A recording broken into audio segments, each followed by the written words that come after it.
Good evening and welcome, ladies and gentlemen, as we are towards the tail end of the VMO TCUK Championship here in 2023. We take, of course, to round number 9 here at Silverstone National. 3 races, as always, in store for you. Myself, Zach Sweeney, Ewan O'Leary, alongside me in the commentary booth with Mike Yao pushing all the buttons and directing the cameras. And we're here to talk you through what should be an enthralling piece of action, of course. before we get started, let's take a run through of the championship orders, because as I said, we are into the penultimate round of the season. Things are really starting to heat up. Things are starting to get serious, and Matt Richards is the one leading the way. 313 points to his name. Dan Hurlock, of course, after missing Snetterton early on in the season, has been on a comeback drive in order to mount some sort of a challenge to the Richards & co-driver. He's in second, with Thomas O'Leary on a good run of form as well. Could he be a late challenge in this season? Callum Cripps, Ross McGregor round off the top 5, with Dan Cowell after a little bit of misfortune. Still there though, running quite well in 6th. Callum Wilson, John Munro, Lewis Redshaw and Ryan Elliott, the top 10 in the Drivers' Championship. We move our way over to the teams, of course, and, well, it looks to be a little bit more of a dominant affair, it must be said. Mainly, of course, helped to the fact that Richards & Co are obviously so quick. There they are, of course. You can see 524.5 points, which is, I'm not going to do the maths, but a little bit more than Rocket Sim Sport have got. But they are themselves in a direct fight with RSR, of course. That's a lot closer. Only 12.5 points between the two of them. DMA Racing and Clementi Motorsport round off the top 5, with Drag Racing Kings, Team Ballas, Team Butchie and Team Gartney, the 3 independent team entries there in 8th, 9th and 10th. So very much is heating up there. You can also see the schedule. Silverstone National before, in a couple of weeks' time, we go to Brands Hatch Grand Prix circuit to round off the season on the 11th of October. Finally, though, we're going to bring in Ewan O'Leary for the broadcast. And Ewan, obviously, welcome back to the championship. It's been a few weeks since you've been able to commentate around, but have to say that it's getting to the business end of the season, and I can't wait to see how things are going to get going.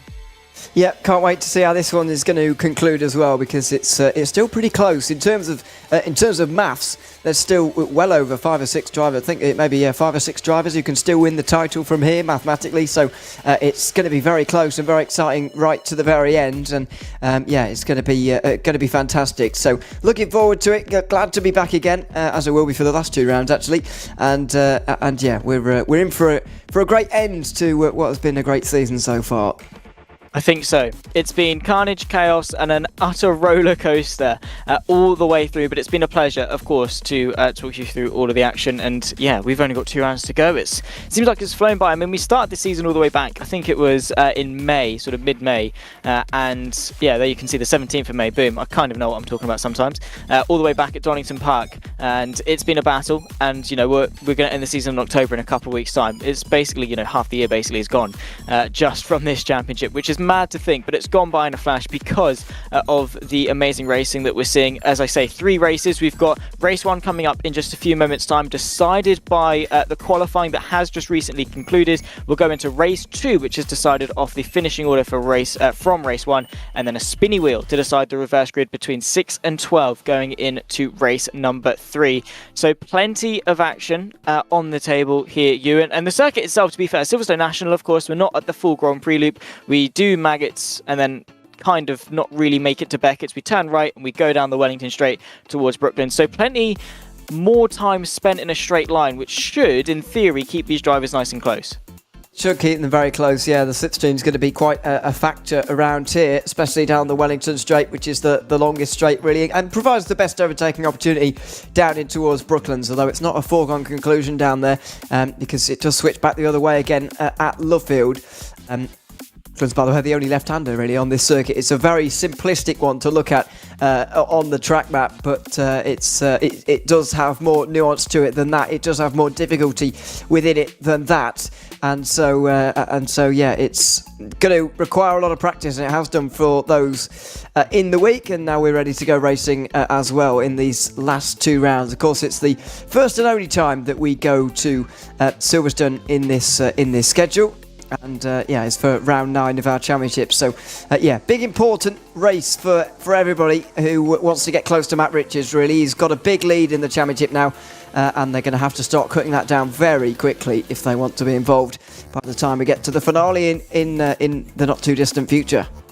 Yeah, for sure. Of course, Matt Richards, he's just been so consistent. I mean, in terms of pure stats, Matt Richards and Dan Hurlock, they've got 5 wins apiece, and then Matt Richards has got 1 more podium on 11 relative to Dan Hurlock.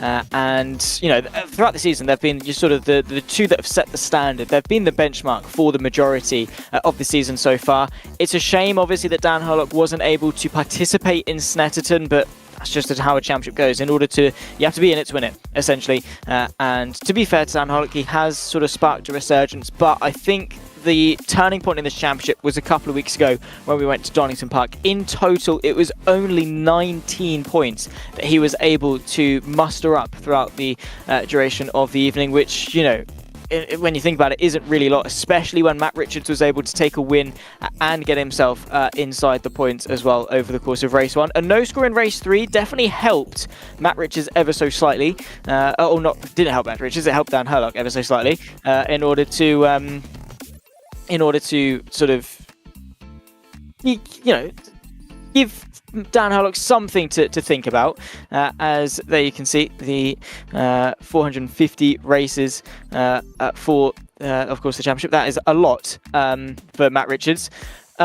So he'd would like to round it off with 3 wins, but, well, you know, we'll wait and see how successful he's going to be on that endeavour. But that's a lot of races, Ewan. It is, and a lot of driving as well. But yeah, I mean, it just shows that all of those races sort of count for something at this end of a season. Really, you want that load of experience and the ability to just keep on with that and keep winning as he has done. Now, at least keep being consistent, even if you're not winning. So yeah, it's great for Matt Richards to have reached that achievement now, and he's putting all that into practice as well. By the end of today, by the way, any driver still hoping to win the championship will need to be within 66 points of the championship leader, and we'll keep an eye on that as the day progresses. But at the moment, Matt Richards only has 36 and a half, 35 and a half. These decimal places are making it quite difficult, but at the moment he's nowhere near being able to clinch it here at Silverstone anyway. Yeah, it is going to be tough. Dan Herlock, as you say, needs a good round, essentially, to sort of have any chance in the championship. So, as it stands, they're still on warm-up, but we'll bring up the grid, of course, as soon as we can. Just trying to get that final prep in. But I suppose, when you have got sort of 3 minutes before you get going for the race, how do you best use this time? Do you, like some of these drivers are doing, stay out on track? Or, I suppose, do you use this time as a chance to reset after qualifying? Well, I personally always like to drive during a warm-up session just to keep things fresh and to keep this. I don't know. I just feel like after a break, you feel a little bit less practiced and a little bit unfamiliar again, and it takes just a moment to get used to the car around you. But clearly, some people it's the opposite. If they drive too much, then they do get a little bit frustrated with what they're doing. They need to, go out, walk around, or just stand outside the rig for a second, or whatever it is. So it would be driver preference, really. But it does seem like a fair amount of them want to drive during the warm-up session, and it's not like you can't get any laps in either. I know lap times are really irrelevant, and we're not even going to be keeping an eye on these times. We're just going to discount them entirely. But the fact that you do actually get to do multiple full laps here is a very good thing in terms of keeping yourself practiced. Some circuits, obviously, if you do this warm-up session at the Northside, Le Mans or something really long, then you can never get a full lap in. So you do kind of think, well, what is the point? But around here, you can actually get multiple flying laps in, and it's good, and it's good practice to keep things fresh for those who like to do that. So I'd be out there at the moment in warm-up, but it looks like it's coming to an end very shortly, and we will be underway with race 1 pretty shortly as well, the first of 3. Yes, very much looking forward to it. Of course, I'm actually quite the opposite, because, what more can you learn in those 3 minutes? Surely all the prep is done. It's like trying to cram in for an exam 5 minutes beforehand. You can't really learn more than you've already got. I didn't do that either. I also wrote in the wrong colour, but we don't go into that because the grid's about to come up as soon as possible, hopefully to save me from the absolute shame of writing in a green pen, thinking it's a black pen. Digging myself deeper and deeper. But yeah, 22 laps of racing, of course, for our 3 laps. 66 in total around the Silverstone National Circuit. Of course, tyre choice, ballast especially, is going to be a huge talking point around a circuit that is as straight line speed orientated as Silverstone. So yeah, that success ballast is really going to quite literally carry some weight into this race. Yeah, it is. You're going to have to be careful of that. But it's not an unfamiliar situation for a lot of these drivers to be in now with the success ballast, really, is it? I mean, they'll be very used to it at this point, so I wouldn't be too worried about it, to be honest. But it's going to create a very interesting situation for us. We're going to see where everyone filters out by the end of this one, because it's an important race coming up. It is, but it's John Monroe able to take pole position after missing out a couple weeks ago. He didn't attend Donington. He's back on top form. Dan Calcido via 3 and 4 with Matt Churgwin in rounding off the second row. Ryan Elliott rounds off the top 5 with Ross McGregor, the Rocket Sim Sport teammate, of course, rounding off row 3. Thomas O'Leary down in 7th with Scott Mitchell-Marm in 8th. Beyond that, Dan Herlock and Callum Cripps round off the top 10. Still no sign of championship leader. Scott Sovic and Dylan Platt 11th and 12th for the TR powered by Geeks Energy number 40 machine. Of course, the Geeks Energy cars taking to the infinity for the final couple rounds of the season. Tobias Blumsheen and Thomas Fack row 7 with Adam Christopher and Sam Dowman 15th and 16th place. Now there is Matt Richards, the championship leader, of course, not having the best of qualifying, but suiting a very, very nice livery. He's going to be joined by Ben Willis on row 9 with Jack Nichols and Adam Locke rounding off the top 20. Cam Brewster, Phil Morby, Stephen Haley and Matt Allington, the top 24 with only 2 drivers on a very lonely row 13. Of course, Scott Morris and Callum Wilson. But a big surprise there. Matt Richards down in 17th place. Of course, he has to qualify on that success ballast of 75 kilos. It's going to be tough because he's got to fight his way back through the field as well. Yeah, it's a big ask now, and you've got to get yourself up there as well. You've got to be thinking about races 2 and 3, haven't you, really? So it's not just about this one, it's about those further on as well. He's going to gain a place immediately, because I think Adam Christopher's going to start from the pit lane for whatever reason. But yeah, even so, he's not even in the points at the moment. We'll need to gain places early on and throughout this race. You will do indeed, yeah. Interesting that we're seeing a couple drivers start from the pit lane, but it's Monroe and Kell, the front row of the grid. Round number 9 of the VMO TCUK Championship here at the Silverstone National. We're into the penultimate round of the season, and race 1 is underway. That run, of course, into Copse Corner means that it's vital to get a good start. It seemed like the Ford Focus got a good initial launch, but not quite able to get himself to the inside of Monroe going into that first corner, but practically pushing him through. And now we head ourselves in towards the famous Maggots and Beckett's. Couple of side-by-side moments in the background. I think Matt Churgwin and Ross McGregor fighting over 5th place, but is that going to fizzle out as we head into the first major braking zone before we head our way on to the Wellington Straight? It's all about getting a good exit. Thomas O'Leary fighting away with Ross McGregor, trying to promote himself into 6th place. Could we see a 3-wide moment going into the first braking zone of the race? That remains to be seen, but so far so good for the leader. Lots of weaving around here as they all try and take the place away from John Monroe at the moment. They can't quite do it.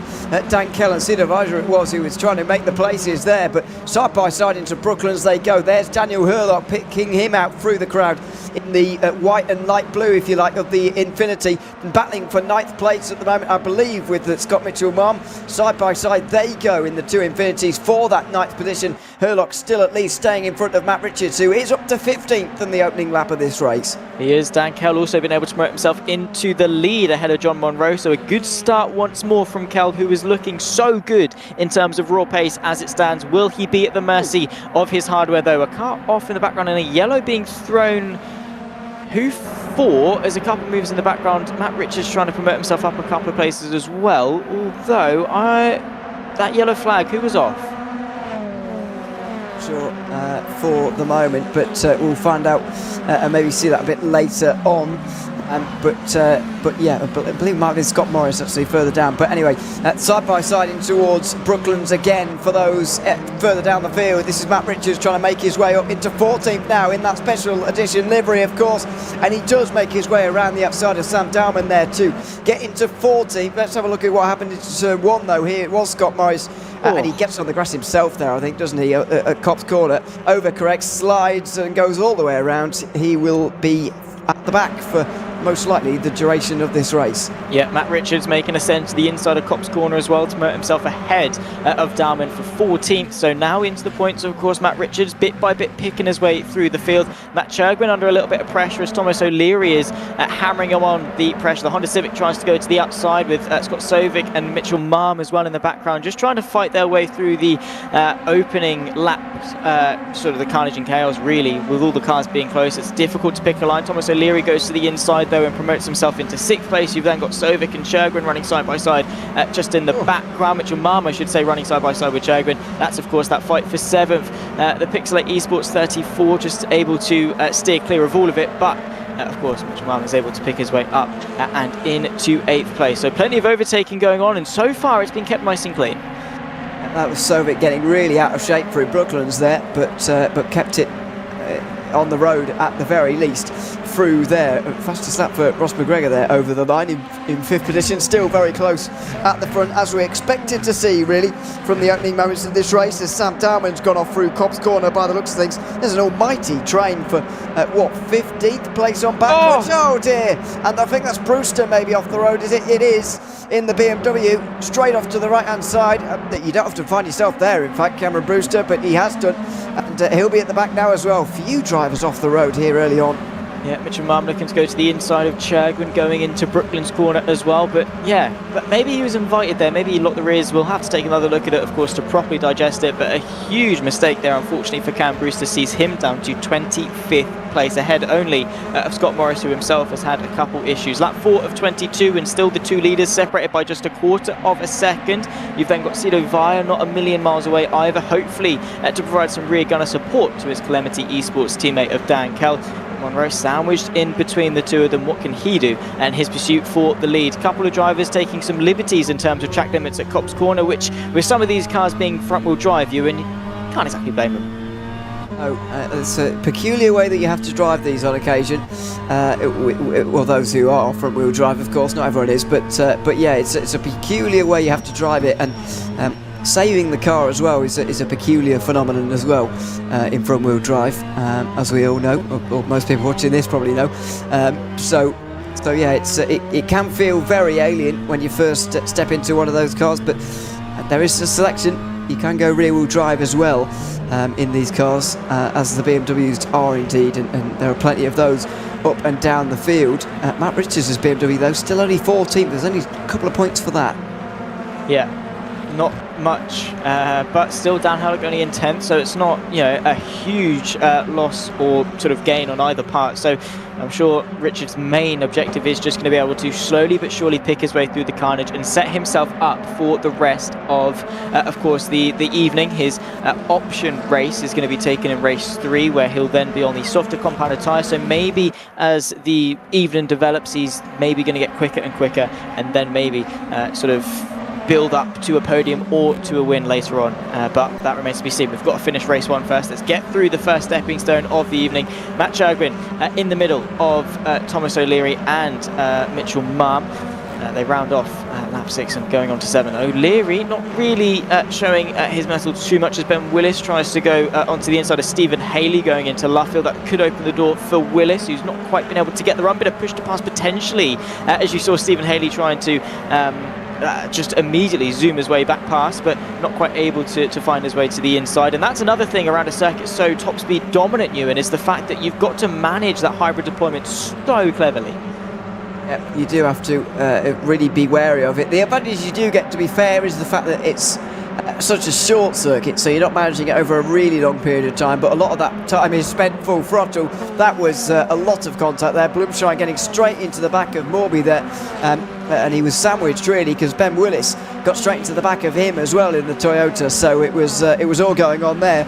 Now Willis is under pressure from Haley on the way in towards Brooklands. Late braking from the Honda, but not quite the room to make it round there. Quite close actually, but not quite the room to make it round the outside, and then all the others catch on from further behind. So it's all very close here in the midfield, and indeed further towards the front as well. To be fair, the top 4 separated by only 1.4 seconds at the moment. There's a second group battling for 6th as well. There is indeed plenty of action up and down and everywhere in between this field. That's the biggest thing I think the TCUK can pride itself on, is just the sheer amount of competitiveness. The top 4, as we say, nose to tail in their fight for the lead, as we're just over a third of the way through. Kel's still able to sort of control the race out in front, but, well, if that will last, I suppose. How long will it last? Will John Monroe be able to mount a challenge in the near future? I suppose the advantage the two Calamity Motorsport cars have is each other. They can provide each other some support, whereas the other two are all by themselves. Yeah, that is a problem, especially around here as well. But really, in touring car racing generally, if you've not got a friend up there and someone else has, then you are in a bit of trouble sometimes. But it's not something that you can't overcome, of course.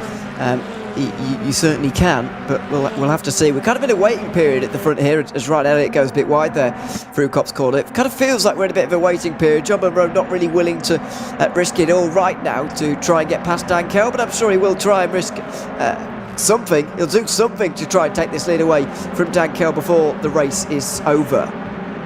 I'm sure he will. Matt Richards as well, been able to move his way up into 12th place, just ahead, of course, of Dylan Platt, who did look to go for a counter-attack. Matt Richards, is he going to be forced to go defensive once again? Of course, race 3 will mark his 450th race in the TCUK. Outside line for Dylan Platt, and Matt Richards is carving his way through quite nicely. A bit of power slide on the exit of Brooklands Corner, looks very, very nice.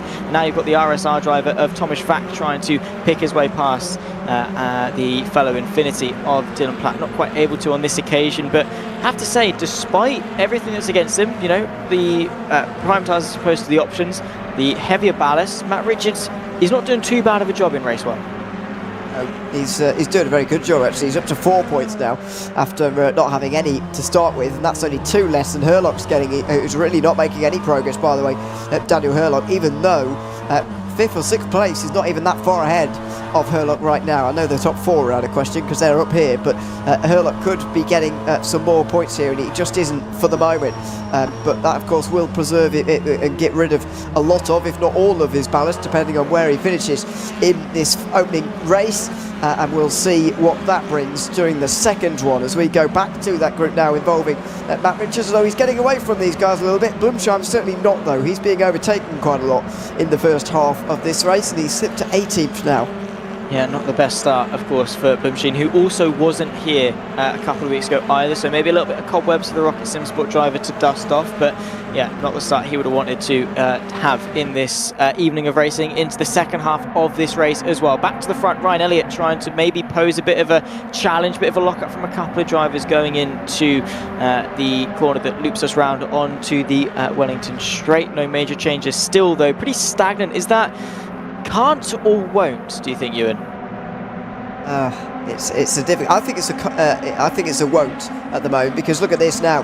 Lap 11, we're starting to see movement. That was a lock-up from Ryan Elliott, and Ryan there had to just avoid the bit of a slide between the two, maybe a hint of contact as well, but they stay single file. I think this is definitely a won't situation, because what is the point at this stage? They're only getting away from those further behind, but staying in line as they are, and that is ideal because they're reducing the front group to 4, whereas it could be as many as, what, with 10 if they let themselves battle too much. So this is the right thing to do, and it's very much a waiting period for later on, although they're getting a bit impatient, it has to be said, now in the second half of this race.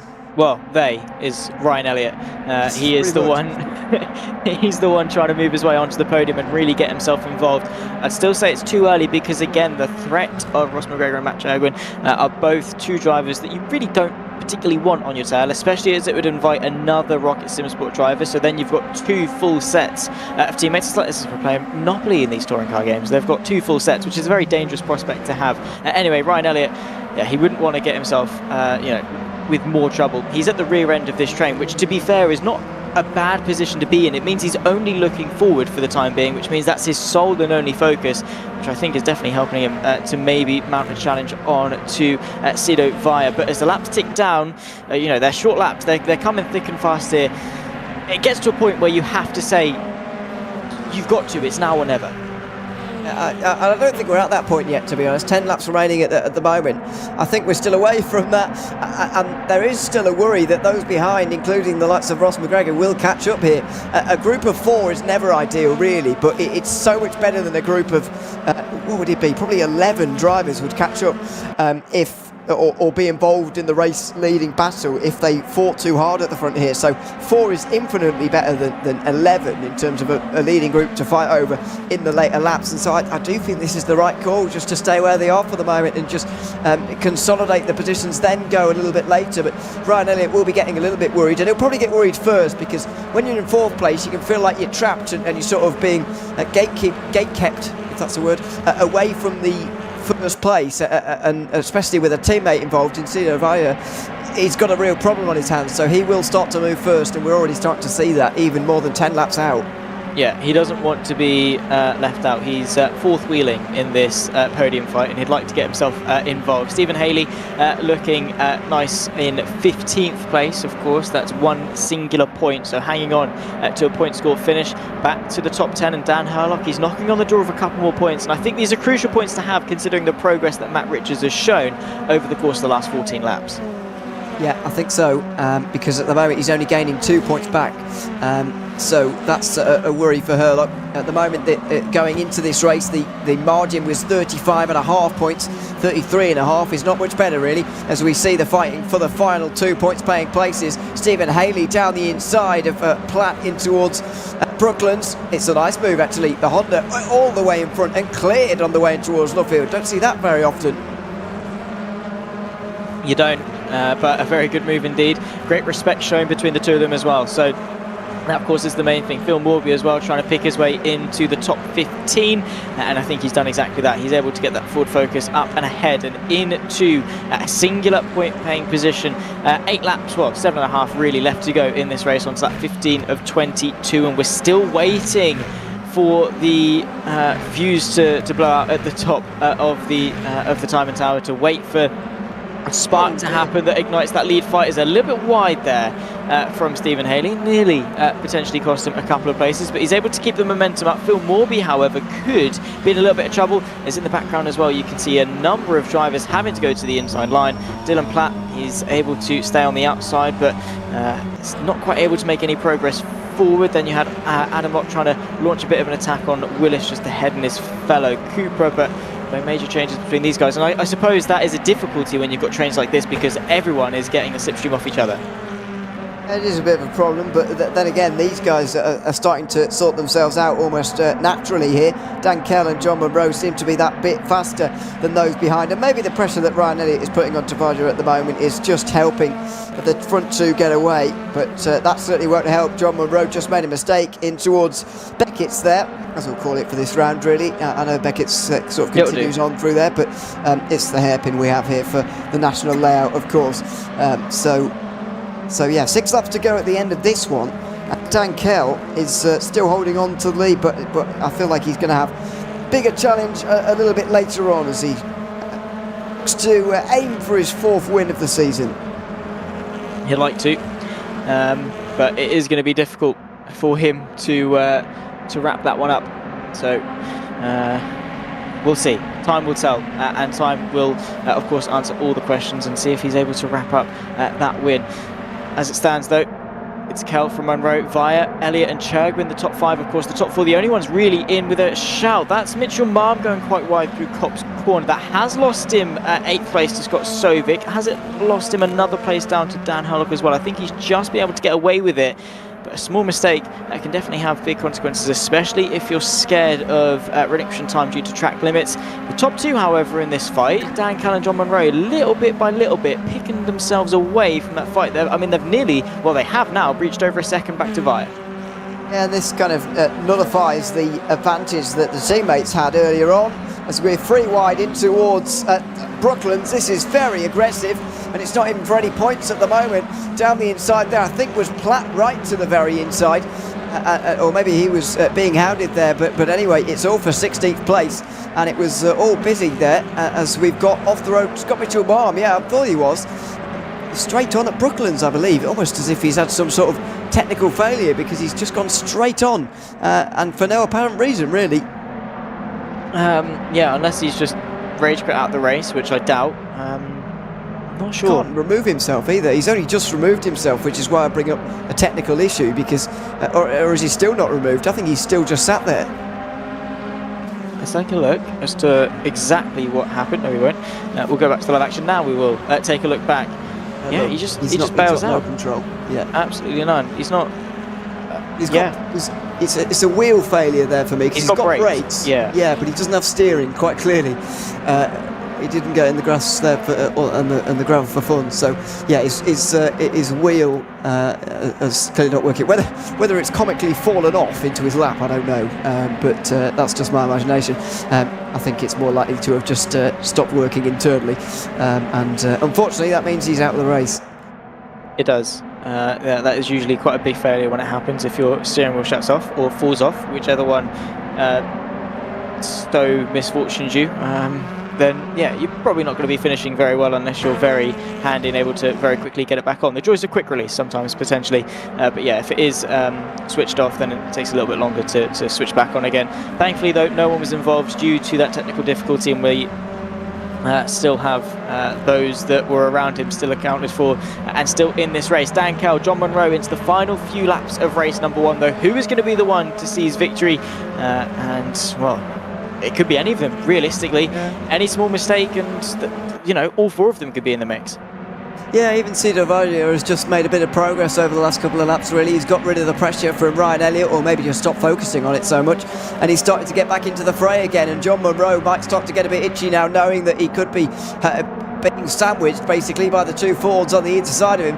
Needs to be careful of that, so will want to make his move soon. And of course he's running out of laps in this race anyway, so if he's going to do it at all, then it's going to have to be soon, if not right now, because there's 2.5 laps to go as we speak. Yeah, not long left to go in this race whatsoever, and that's basically 2.5 minutes of time. Of course, they're into the 57.9s, probably on average. 57.5 I'm seeing is the best lap time that I can see on the live timing. So yeah, not long basically left to go in this race. So you've got to start thinking about your moves, and if there is an opportunity that arises, you've got to go for it. Surely we've been talking about that go time. If it's any time, it's now.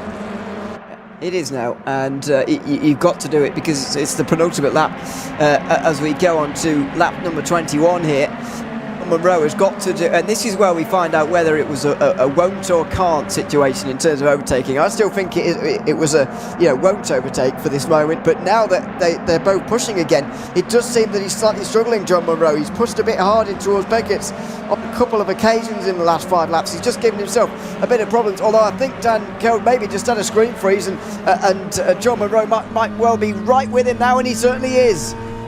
He pulls out to the right-hand side, his best opportunity of the race so far, and it comes into the penultimate time through Brooklands. Dan Kell is able to hold it on the inside, not quite got the run as the pole sitter. Munro has to sit idle and once again play second fiddle. We've got 1 more lap here for race number 1 of the VMO TCUK, round number 9 here at Silverstone, and it's Dan Kell fighting tooth and nail for this win with John Munro. We cross our way over the line, it's 1 to go.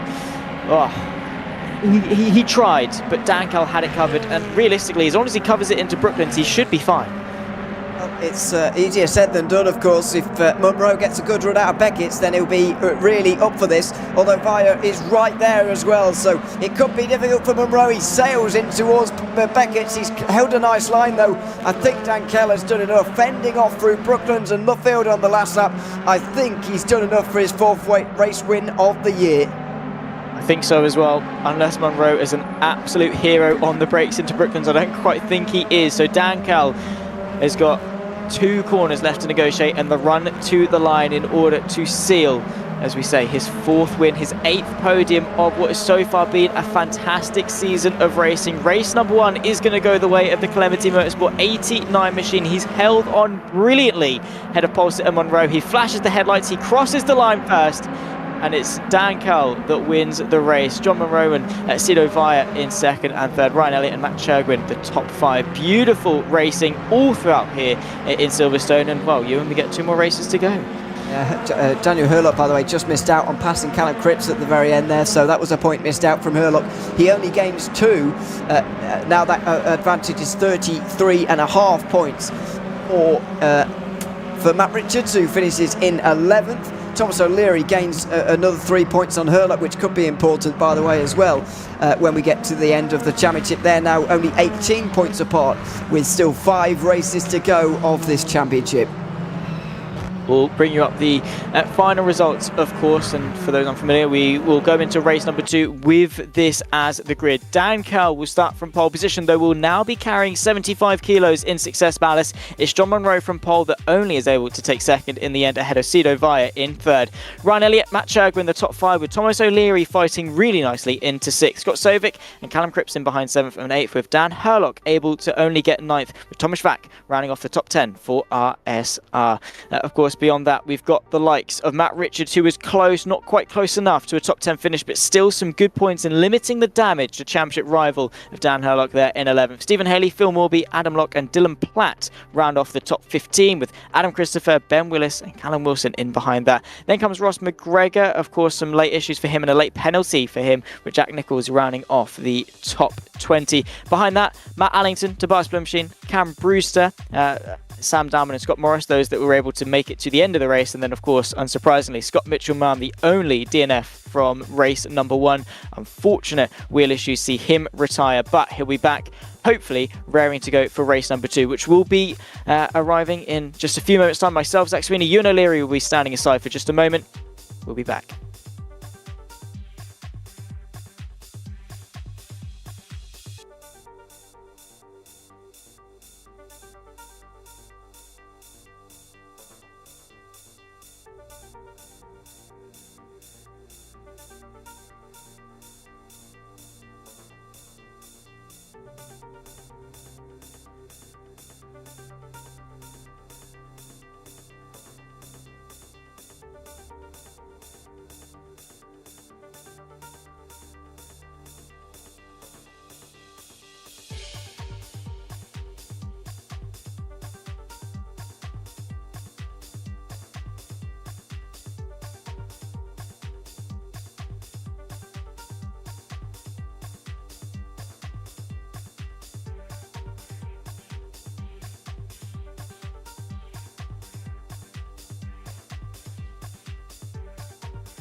Welcome back then, ladies and gentlemen, as we're going to get straight into business for race number 2. It's Dan Kell, after winning race 1, that takes pole position, ahead of John Munro, Sido Via and Ryan Elliott, the top 2 rows after their fantastic battle over the first 22 laps of racing. Matt Churgren rounds off the top 5, and he's joined by Thomas O'Leary on row 3. Then comes Scott Sovic and Callum Cripps in behind in 7th and 8th, to round off row 4. Rounding off the top 10 though is Dan Helg and Thomas Fack for RSR, with Matt Richards only 2 places behind and directly behind his championship rival. Stephen Haley joins him, of course, alongside on that run in towards Copse Corner. Behind that, Phil Morby, Adam Locke, Dylan Platt and Adam Christopher, the top 8 rows of the grid. And Adam Christopher is going to be looking to make some moves up in order to score some points this evening. Ben Willis, Callum Wilson, row 9, with Ross McGregor and Jack Nichols rounding off at the top 20. Only a few more cars to go. We've got 3 rows, 6 cars beyond this one. We've got Matt Allington, Tobias Blumsheen, Cam Brewster and Sam Dowman in 23rd and 24th place respectively. And then of course the 2 unfortunate guys who round off the final row of the field, Scott Morris and Scott Mitchell-Marm, who didn't quite get off to the best of starts this evening, but Ewan were moments away from getting ourselves underway for round number 2, and we're getting confirmation that Mitchell-Marm's failure over the course of race 1 was an unfortunate wheel failure, but well, now he's just got a lot more fun over the course of race 2 and 3. Well, yeah, if he's not taking it too seriously and he just wants to have a bit of fun going through the field, then he's in luck. But it might well be a frustrating evening for him from here on in. Another 22 laps coming up, but a very different look to this one, I've got to say. The championship contenders, the main 3 anyway, all finishing outside the top 5 in that race, in the opening race, so they will be feeling fairly light for race number 2. They will be indeed. They've got a lot more points to earn and 22 more laps of racing action. It's Callum Munro that once again share the front row. This time it's roles reversed for race number 2 of the VMO TCUK here in Silverstone. We are underway once more for that run in towards Copse Corner. It's a good start from the lead for Dan Kell, who's able to maintain that pole position but moves up and down as Ryan Elliott sees his way past Sido Via for 3rd place. Got Sovic trying to pick his way and maintain 5th, but Thomas O'Leary, who's always very punchy off the start, finds himself side by side and on the inside going into the first braking zone here for sort of Beck. It's a big lock-up from the BMW there of Sovic, but it's a good enough start to see him maintain a top 5.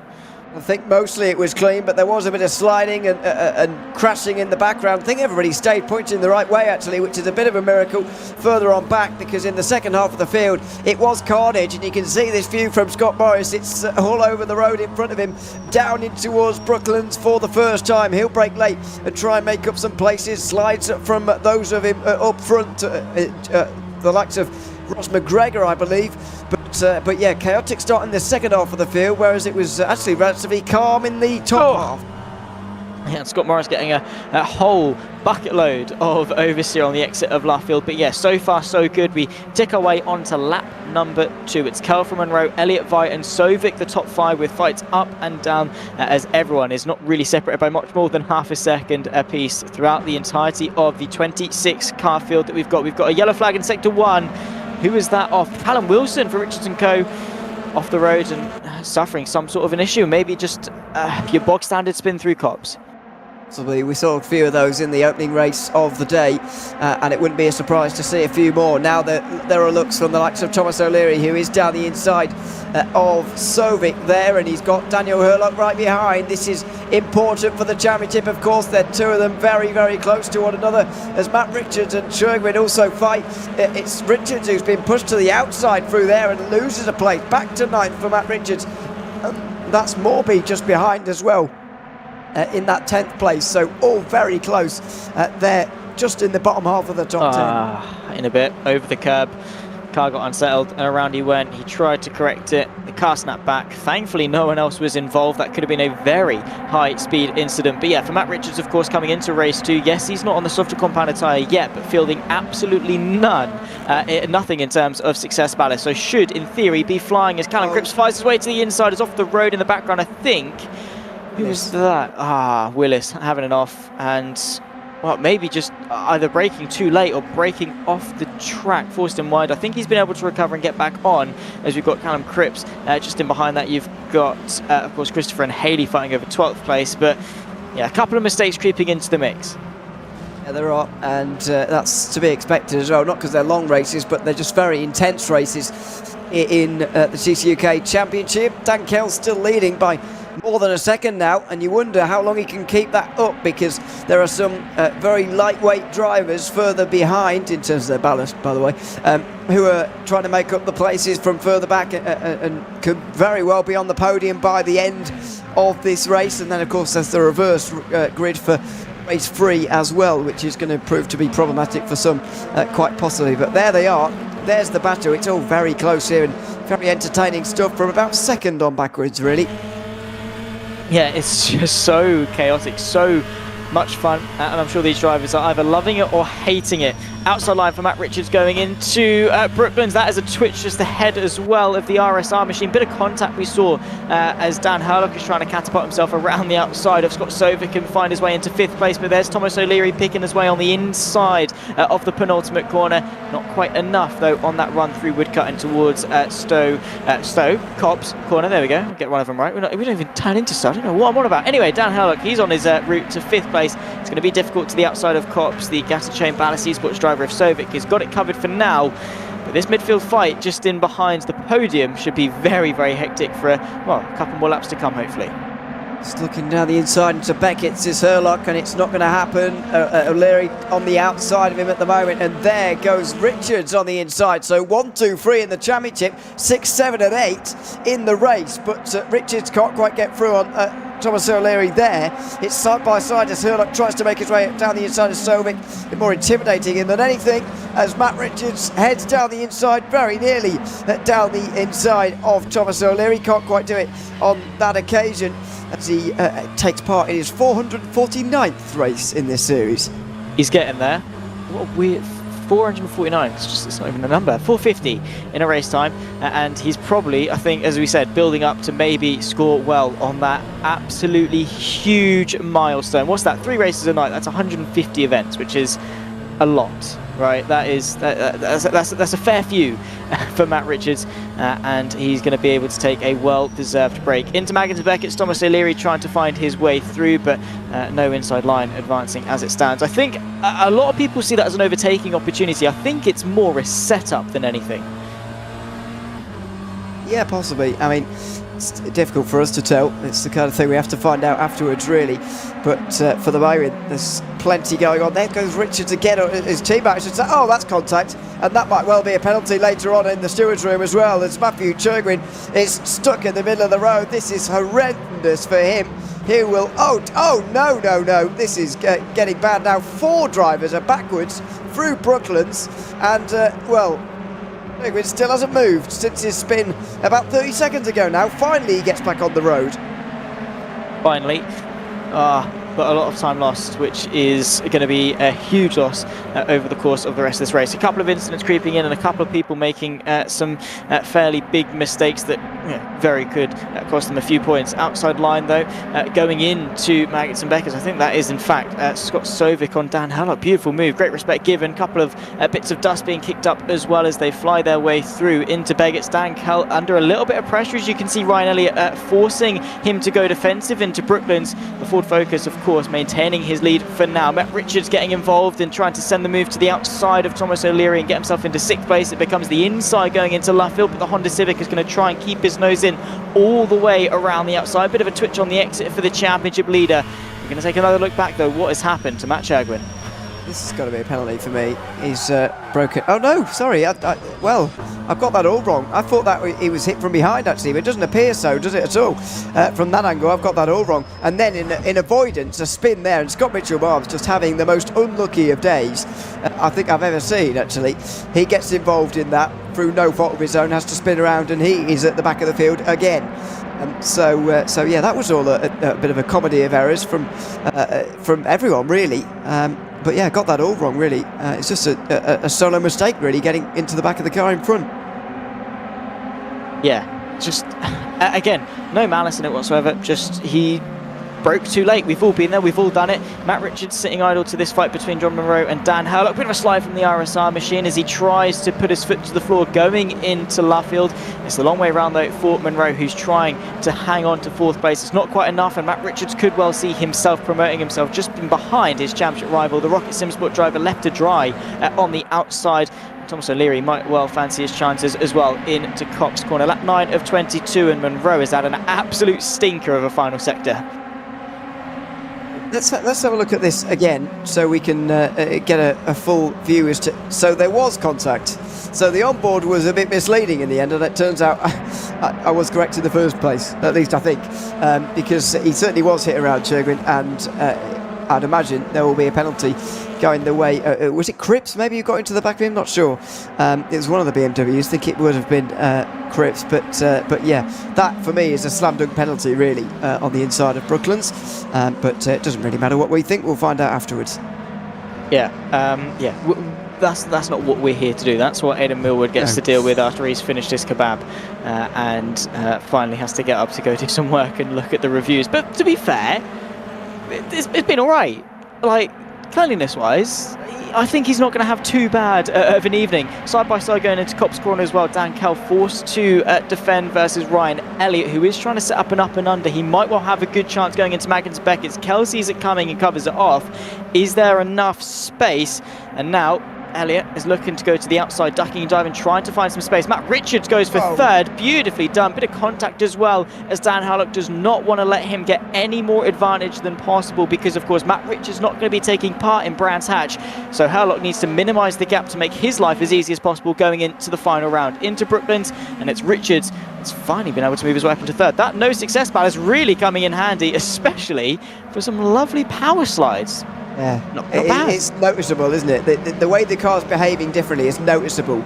Even for us, we're not driving the car and we can see it. So, and almost feel it as you're watching. So, yeah, he's enjoying himself at the moment. By the way, if we were to go into the final round now, it'd be 34 points that Turlock would need to take the title away from Richards, since he won't be there at the last round, as Ryan Elliott continues to hound Dan Kell. Now, finally, might be the move that gets him into the lead. Could well be. It's not the most advantageous position to be in. It's the inside for Ryan Elliott, who finally, after laps upon laps of trying, starts the second half of this race in the lead. Matt Richards all over the rear end of Dan Kell, who's trying so hard despite 75 kilos of extra weight to his car. He's going to launch a counter-attack though. Could we be 3 wide going into Brooklands? It's the outside line for the Ford Focus. Dan Kell launches the counter-attack for the lead. He's a little bit shaky though, and is forced to back out in the end of it. Matt Richards now looking to sail his way to the outside of Luffield. Not quite enough space there. As you can see, Dan Herlock searching for that inside line. We've got 4 cars nose to tail. Ryan Elliott trying to build the gap as best he can, but Richard sees the opportunity. He sees his second. And Herlock will continue to follow through. Oh, Kell's going to chase him to the wall. Pit wall very nearly. The two rub shoulders. And Herlock heads his way down the inside of Dan Kell. Oh, he gets it done and very nearly loses it entirely. Kell gets into the back of the Infinity, and that was nearly disaster for the man second placed in the championship. Now Thomas O'Leary, who's third, is going to capitalise on it all and jump up to a podium place. Beautifully done. And fielding the O'Leary name well, one of them has got to be successful, and at the moment it's Thomas O'Leary, who's moved his way up into third. Callum Cripps all over the rear end of Dan Herlock going into Brooklands. He's going to send the move inside line late on the brakes. The RSR machine sees it coming though, and beautifully well defended from Herlock, who's all over the rear end of O'Leary, who again is just one of those drivers that he's just always there. I don't know how he does it, but he's always there week in, week out. He's taken so many wins so far this season, and well, now he's looking to add to his podium roster, but you never know. The unpredictability of races like this is, you know, we could see Ryan Elliott bin it into the next corner. Oh yeah, I mean, we just don't know it, because they are so unpredictable. It's been such a fantastic ride so far, and we've still got nearly half of this race remaining, by the way. Not exactly like we're nearly over here. Side by side further back as well. It's all very close. Look at the top 16 separated by about 6 seconds. It's just fantastic racing for the moment, but surely Ryan Elliott's days are numbered. He's led a couple of laps now. We'll get the point for that, but Matt Richards wants all the points from this race, as many as he can possibly get, because he's hounding Ryan Elliott, and at the line there'll be still 9 laps for him to find his way through.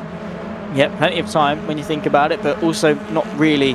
Obviously 9 laps seems like a lot, so he can sort of take his time, but then it'll get to a point where it's like, oh, it's already 8 laps to go, 7, 6, and they'll tick down a lot quicker than you think. So he's got to make the most of each and every single opportunity that comes his way. Ryan Elliott is going to have a long time to defend, but Richards, Surely he's got to take this win, right? I mean, with no success balance and being the championship leader, what else would you expect really from Richards? He's the quickest driver of the bunch so far. I think he's just waiting for an opportunity, and thankfully I suppose he is in a position where he can kind of take his time, but also not really, because if he does, O'Leary would be knocking on his door, sending him backwards and ruining his progress.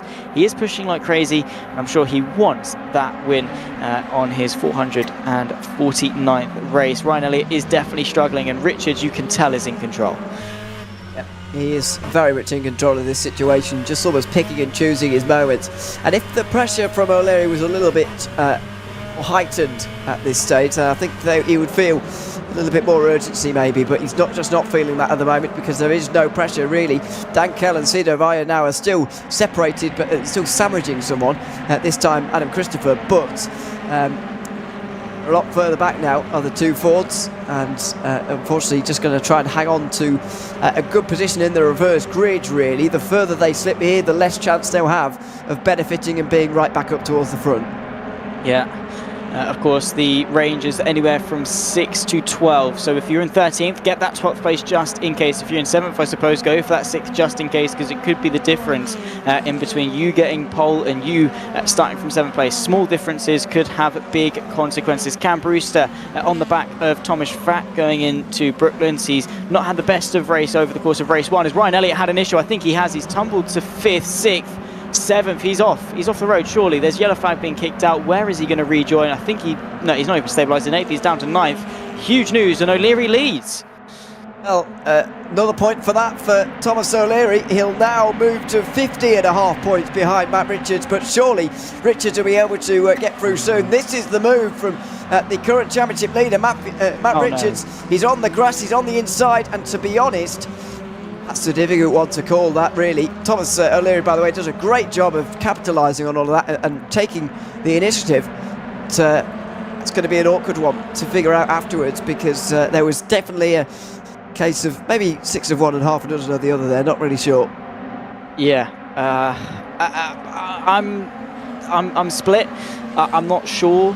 There was space initially, but it tightened up on the apex as it naturally does going into Brooklands. John Monroe struggling off the back of the top 10. There's a sideways car. I think that might have been Stephen Haley having a little bit of a moment, but yeah, everyone kept it pointing the right way for the most part. Cam Brewster as well on the outside of Morby, but Thomas Fack tries to keep his foot in on the inside going through Luffield. But yes, I think there's going to be a tough decision to be made, taking a look at countless replay angles, and of course that's obviously a good thing about being a steward. Well, there's no good thing about being a steward, but one of the less bad things is the fact you can look at it as many times as you need in as many angles as you need in order to get the best picture. For me, I'd say racing incident. I think it's just one of those things that sometimes happen. Yeah, I think a racing incident really. I don't think Ryan Elliott quite gave all the room that maybe needed to Matt Richards there, and in the end he ends up going around and now could find himself in a lot of trouble for race 2, as there goes Morby, I think, down the inside of John Monroe, who's trying to chase him to the white line on the right hand side of our picture, although Morby heads down the inside and gets back into the top 10 again in the Ford. Yeah, nicely done. And to be fair, Ford's showing to be a fairly decent outfit over the course of this evening of racing. Lap 17 of 22. We've not got long left to go in this race whatsoever. Just 5 measly laps remaining. O'Leary leading from Matt Richards, Callum Cripps, Herlock and Christopher, the top 5. Good people making some good progress up through the order, and unfortunately some others failing to make progress and unfortunately falling back into the clutches of the very scary midfield in behind. Adam Christopher on the back of Dan Herlock, trying to spoil his day just that little bit more on a day where his 2 championship rivals are 1 and 2. Herlock needs more. He's slipping away a little bit, and it's going to be the second race tonight where O'Leary gains points on him, but I don't think Herlock can do a lot more from here. The benefit he's going to have is that he will start ahead of them both in the next round, but that's small consolation really, especially if Adam Christopher finds his way through, which will be a very impressive feat for him, by the way. He did start from the pit lane, didn't he, for race 1, so that's more than 20 places gained over the course of the last 40 laps, which he's now completed over the last 2 races. And Christopher, of course, will have got rid of all his ballast now, and for the second race, and is really going for it. Might even give Herlock a bit of trouble here in the last 4 laps. I'd say so. and he's driven a brilliant, as you say, plenty of places in fairness, not that long of a time, especially in sort of the carnage and chaos that has happened. He's negotiated it really nicely. Adam Christopher showcasing his talent. You can see very close the top two. Matt Richards finding himself ahead of Thomas O'Leary, who's immediately on the counter-attack, late breaking into Brooklands, and O'Leary, has he been able to get himself ahead? Adam Christopher going for fourth as well. We're on to lap 19 of 22, nearly 3 to go for race number 2. I think Richards might have sealed the deal, and O'Leary, while it was a very good initial counter-attack attempt, it might be his final counter-attack attempt.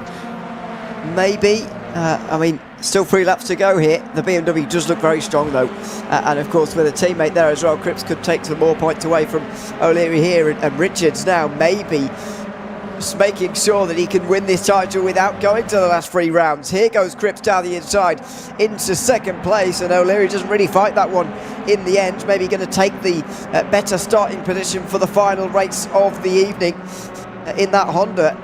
It's only slight, of course. He'll only start 1 position ahead of Cripps and 2 ahead of Richards if things stay as they are, but even so, it's not a lot he can do about that at the moment. Maybe Richards now can focus on that fastest lap, which he might be able to get in the last 2 laps.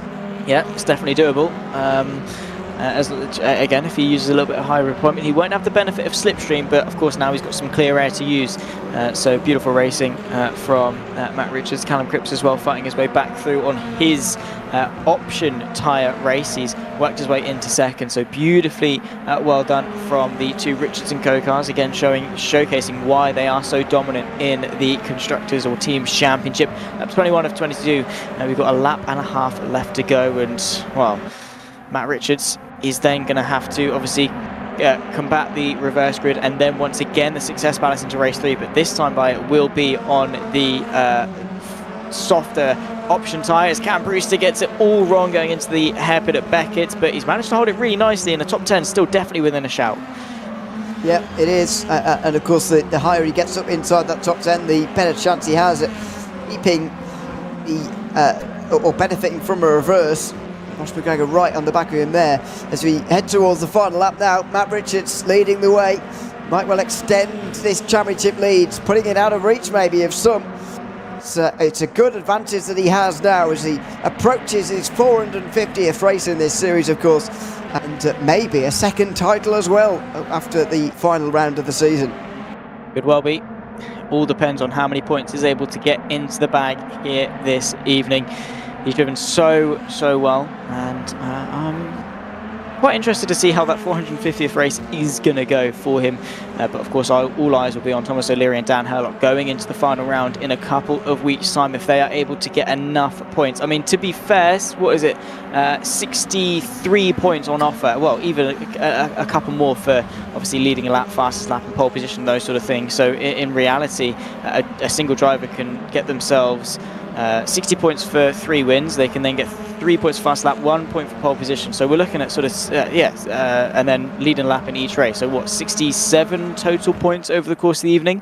So all eyes on them. But across the line, Matt Richards is going to take victory in his 449th race. Ahead, of course, of his teammate Callum Cripps in second. Thomas O'Leary rounds off the podium with Dan Hurlock and Adam Christopher, the top 5. Beautiful race from the 2 Richards & Co cards. And, well, they should be very proud of themselves in that one. Some good points in the bag, and Matt Richards taking a good step towards, as we say, that second title. He is another 5 points gained on O'Leary and another 8 on Hurlock there. So very good race from him indeed as the final drivers come over the line. Now these guys not scoring any points, including Matthew Churgren, who has a right, I think, to feel pretty aggrieved by what happened to him down at Brooklands in the first half of that race. But yeah, that does extend advantages now for Richards to 41.5 points from what I can work out, and that's sort of the tally that Hurlock is going to have to accumulate in the final round. That's the sort of tall order that he's got standing in front of him. As things stand, with still 1 remaining this evening. Well, let's run you through the results before we take to the spinny wheel for the reverse grid of race 3. Richards & Co 1 and 2 with Richards and Cripps. We've got Thomas O'Leary rounding off the podium, once again adding to his tally in the Honda Civic. Dan Hurlock, Adam Christopher moving his way up into the top 5 with Ryan Elliott, unfortunately, only 6th. Then comes Dan Carl from pole position ahead of Cito via his teammate Cam Brewster and Ross McGregor rounding off the top 10. Beyond that, of course, we then got Stephen Haley, Phil Morby, John Monroe having an absolute stinker from the front row, only 13th. Adam Locke, Thomas Fack, the final of those in the points. Scott Stovic, Tobias Blumstein, Dylan Platt, Callum Wilson and Scott Morris, the top 20. He was able to move his way up a couple of places. Only 3 more drivers to finish the race with Dalman, Allington and Churgwin. Unfortunately, we lost Nichols, Mitchell Mum and Ben Willis from race number 2. Ladies and gentlemen, that of course the results of race 2. Let's now bring up the spinny wheel. Anywhere from a top 6 to a top 12 reverse. What is it going to be going into the final race of the evening? 12. The maximum we're allowed. This should be a very, very spicy race. We're looking forward to it. Myself, Zach Sweeney, Ewan O'Leary, we're going to step aside for one final time this evening, and we'll see you for race 3.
Welcome back then, ladies and gentlemen, as we get ready to go one more time for the VMO TCUK round number 9 here at Silverstone National. We've already had 2 brilliant races, seeing Donington and Matt Richards take victory in race 1 and race 2. Top 12 reverse grid, of course, in store. The maximum allowed for race 3 should be an absolute blast. Still myself, Zach Sweeney, Ewan O'Leary alongside me in the commentary booth. And Ewan, we're in for a good one. We're back again, and looking forward to race 3, the biggest reverse grid that you can have. Top 12 all turned around in this final race of the evening, which is fantastic for us. Should be great racing, and another 22 laps of action coming up. So very much looking forward to it, and seeing if we could maybe get a surprise winner for the final race of the evening. That would be nice. However, Matt Richards, of course, is going to be liking to round off his 450th race anniversary on a win. Of course, he's already done it on race 2. So maybe he's used up his win of the evening. Who knows? Maybe there is a chance he's going to get 2 in a row. We will find out, of course, in the final 22 laps of racing action that we've got in store for ourselves here in Silverstone before it's 2 weeks. And then we go again on the 11th of October for the final round of what has been a brilliant championship. Thoroughly enjoyed it. But the racing we've had here in Silverstone, we'll focus on Silverstone for now. We'll worry about the championship in a couple of weeks' time. Well, we probably won't, because we've been worrying about it, so far, because we've got to do some maths and make sure that Thomas O'Leary and Dan Herlock are within mathematical contention for when Richards retires and might still win the championship despite being retired. There's a lot of complications, but at the moment, let's look at Silverstone in retrospect and in isolation. A lot of slipstream. The ballast takes big precedence, and well, we've got a couple of drivers taking their softer compound race for the final race of the evening. So in theory, we should have some fireworks. Should do, and that's the idea. We're certainly hoping so. And it's, of course, getting to the excuse me, the important point of the championship as well. You did the maths in that last race that 67 points can be accumulated in one round. And at the moment, we still have 3 drivers within 67 points of each other. That is, of course, Matt Richards. To my calculations, Daniel Herlock is 41.5 points behind, and Thomas O'Leary is 56.5 points behind.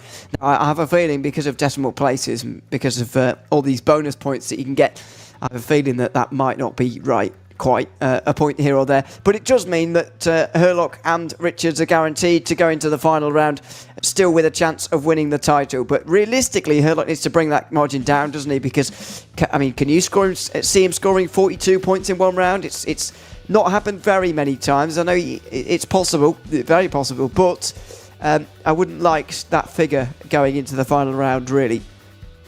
It does put a lot of pressure on him. I mean, he'd done it at Donington, he'd done it at Thruxton, he's done it at Oulton Park, he did it not quite at Croft, not quite at Knockhill, definitely not at Donington, so he's done it on a couple of occasions, so could be worse. You're saying Croft there, he's not even done it at Croft either. That was only 38 points. I didn't say Croft. Wait, no. Oh no, that's Thomas O'Leary, of course. No, that was yeah, no. Of course, yeah, fair enough. Yes, yeah. It's tall order. What I was going to say actually about Donington was the fact that for the first race, obviously nobody had ballast, so you could still do what you want if you like at that point. So and you can kind of race to full pace. Now that's become less of a thing recently. I mean, he only scored 19 points at the last round. The last time he got to that figure was Brands Hatch, I think, just about. But that was 44 points on that occasion. So it just needs to be careful. But it's going to be a great finale, I think. Even with Matt Richards not there, by the sounds of it, it's still going to be a good finale. And if anything, it makes it easier for us, to be honest, because we've only got one person gaining points, and we'll know exactly what the situation is. But we'll see as we embark on his 450th race in this series. Yeah. One final hurrah for the time being for Matt Richards, fielding of course a very, very nice livery. Do like the look of it, and I think he's thanking everyone of course on the side of his car. If you can read, that's what it says thank you, and it looks very nice. I like the colour scheme of course on the Richards & Co machine. Of course the BMW, quite a nice canvas for a livery in all fairness, and it does look quite nice, and commemorates a very good milestone, of course, championships, wins, podiums all throughout those 450 races. And well, what a circuit to round it off at as well. And it could be the one that he might just be able to put the nail in the coffin for the championship. I'm sure, I don't know if he's too fussed about the championship in all fairness. He might not really care, but if he does, then this is the round to do it. Yeah, I mean, we'll have to see. He can't seal it mathematically, of course, but maybe morally he will be able to. This is, yeah, as you say, will be his last race in TCUK this season, and he says sim racing in general as well. So he's saying, yeah, he's taking at least a break from sim racing. He didn't rule out coming back again in sim racing, but for now, he certainly is taking a bit of a break. It said in his post early on that he's been racing for the last 17 years, which is longer than I thought he'd been racing for. That means he started in 2006 when Zach Sweeney was not born. Yeah, I don't think. No, I was. 2006 No, you I was were. born. Well, to be fair, we don't know when in 2006 he was born, but anyway, yes. Yes, it's a long time, and sorry for making him feel old, maybe, by saying that. But yeah, it's a long time, lots of experience, and we may well see him back in the future. But for now, this will be his last race, and yeah, I think as you said to me in one of the breaks, like, it would be a great way for him to go out, sort of, to win the championship without even going to the last few rounds, last few races. That would be a great way to go out for him, winning a title while not even being there. Yeah, can't complain with that. Of course, it does make it quite interesting because we've been talking about how Matt Richards has attended every round, whereas Dan Hurlock hadn't attended Snetterton. Now it balances things out, so there should be no excuses for Dan Hurlock going into that final round of the season. However, we're into the final race of this evening. We're about to get ourselves underway for the formation up. As we say, top 12 was the reverse grid. Waiting for the rest of the drivers to get themselves onto the grid, then we'll go for the formation up for one final time, of course. But Phil Morby once again able to get themselves that reverse grid pole position. Yep. Mike was speaking about this actually in the break, that he'd been a bit lucky sometimes with these reverse grids, getting up there and on the pole again. So we'll see what use of it he can make this time around. But of course, it's going to be very, very difficult. It's going to be a manic race for all of the top 12 with a great chance of winning, arguably. And it's going to be a very, very busy one indeed. Yeah, well, the final race of the penultimate round. Phil Morby, Stephen Haley, the front row, with Ross McGregor and Cam Brewster rounding off row 2. Brewster, after a mistake in round 1, could well see a podium in the final race. Cito Vaya and Dan Kell make it a Calamity Motorsport row 3, with Ryan Elliott and Adam Christopher 7th and 8th. A good result, of course, for the Court Mass Motorsport driver. Could well see him again making another top 5 appearance. Dan Hurlock, Callum Cripps round off the top 10. Matt Richards in 11th. John Monroe there in 12th. Place just in behind on the 6th row of the field. Adam Locke, Thomas Fack and Scott Sovic the top 15, with Tobias Blumschein making up the 8th row of the field, of course, and had a bit of a meh day, I think, Blumschein. Callum Wilson just in behind with Sam Dowman in 18th. Then comes Matt Allington and Matt Chergwin making it a Matt row 10 in 20th place. Only a few more drivers, of course, 3 rows left to go, with Thomas O'Leary and Ben Willis, P21 and 22. In fact, no, that's all we've got in store for race number 3. We'll bring up the rest of the cars as soon as we can before we eagerly await race number 3 in a few moments' time. But you and a lot to look forward to. And, well, we're getting told there's a couple of technical difficulties. The drivers have now found themselves back in warm-up. So, unfortunately, guys, we're going to sort of leave you on an anticlimax and, well, leave you suspended in anticipation as we await, finally, the grid for race 3. We'll be back in a few minutes' time.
Welcome back then, ladies and gentlemen, as you join us on the formation lap, finally, for race number 3. Ewan O'Leary is in a very good mood, as am myself, Zach Sweeney, here for the commentary booth of the final race of the penultimate round of the VMO TCUK. We've already had a run through of the grid, but for those that weren't here a few minutes ago, it's Phil Morby able to take a reverse grid pole position. Top 12 were flipped on the head after the results of race 2, and we're in for one final hurrah this evening, Ewan, and I'm looking forward to it.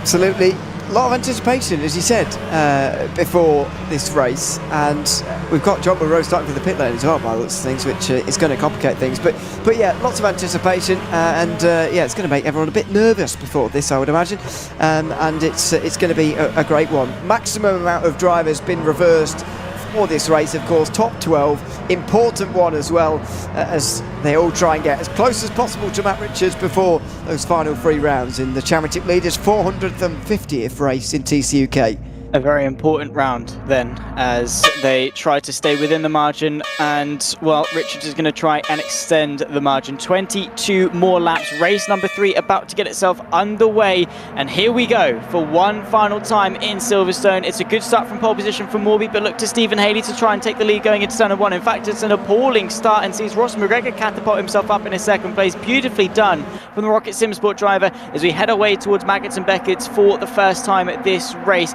Everyone nicely bunched up in the background, as you can see John Monroe emerging from the pit lane in the background. Matt Richards, though, making up a place in the opening phase of this race. He's up to 11th, but more progress to come from the championship leader.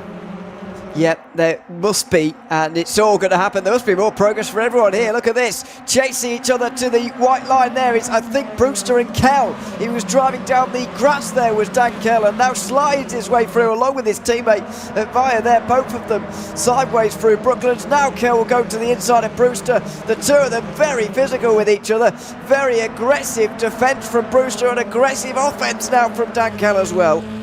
Yeah, Dan Kell not want to be leaving anything on the table. Cam Brewster, of course, having a poor race 1, has been trying to make amends. He managed to get himself inside the top 10 in race 2, and well, now would like a top 5 in race 3. Matt Richards falling backwards to Thomas Fack, who's trying his best, I suppose, in favour of his RSR teammate of Dan Hurlock. We've got a big off, though, and that might well see Cam Brewster tumbling down the order, as well as a couple of others, as potentially side by side here. Hurlock goes sideways, Dan Kell tries to go the long way around, and Thomas O'Leary might be able to capitalise in it as well through the Wellington straight, and a very sketchy moment for Dan Hurlock.